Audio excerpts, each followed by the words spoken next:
அடுத்தபடியாக மாண்புமை நீதியரசர் ஐயா திரு வி சிவஞானம் அவர்கள்.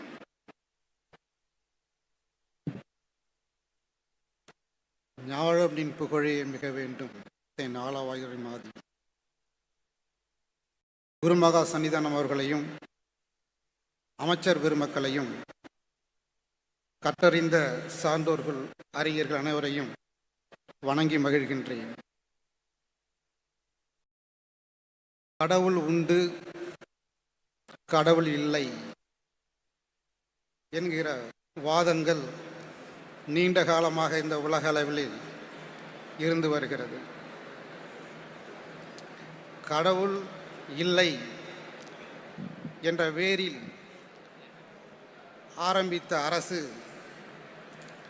கடவுள் உண்டு என்கிற பேசுகின்ற ஆதிநகர்த்தர்களையும் அறிஞர்களையும் அழைத்து வந்து பேச வைத்திருக்கிறது.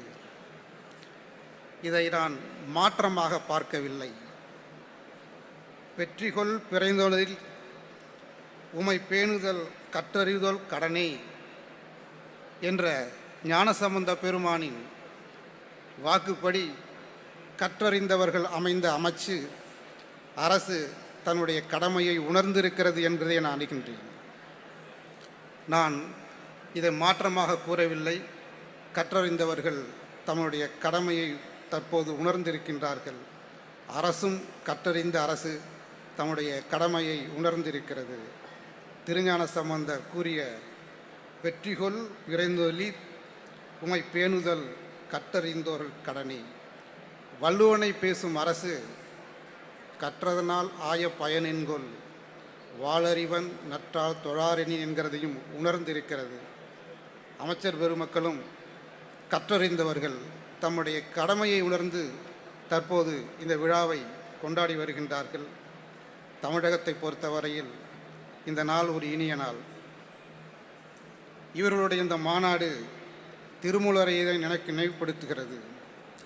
அவனை ஒழிய அமரரும் இல்லை, அவனென்று செய்யும் அருந்தவம் இல்லை, அவனன்றி மூவரால் ஆவதொன்றில்லை, அவனன்றி ஊர் புகுமாறு அறியேனே என்ற திருமூலர் சொன்னதை ஆட்சியாளர்களும் உணர்ந்து கொண்டார்கள்.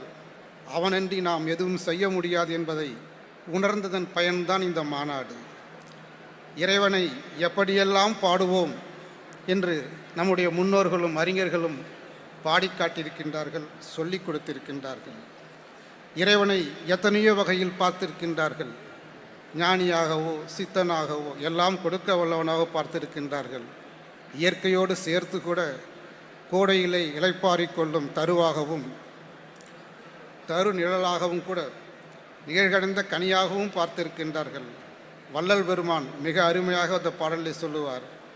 கோடையிலே இளைப்பாரி கொள்ளும் வகை கிடைத்த குளிர்தருவே தரு நிழலே நிழல்கனிந்த கனியே ஓடையிலே ஊறுகின்ற தீஞ்சுவை தண்ணீரே உகந்த தண்ணீரிடை மலர்ந்த சுகந்த மணமலரே மேடையிலே வீசுகின்ற மெல்லிய பூங்காற்றே மென்காற்றில் விளைசுகமே சுகத்திலும் பயனே ஆடையிலே எனமணந்த மணவாளா பொதுவில் ஆடுகின்ற அரசே என் அலங்கள் அணிந்தருளே என்று இறைவனை எப்படியெல்லாம் பாடி மகிழ்ந்திருக்கின்றார்கள் என்பதை இந்த அரசு இப்போது உணர்ந்து விட்டது என்றே நான் கூறுகின்றேன்.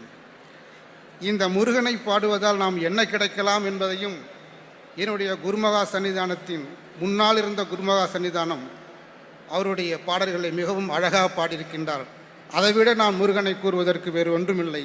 அந்த பாடலை மட்டும் உங்களிடம் சொல்லிவிட்டு விடைபெற்றுக் கொள்கின்றேன்.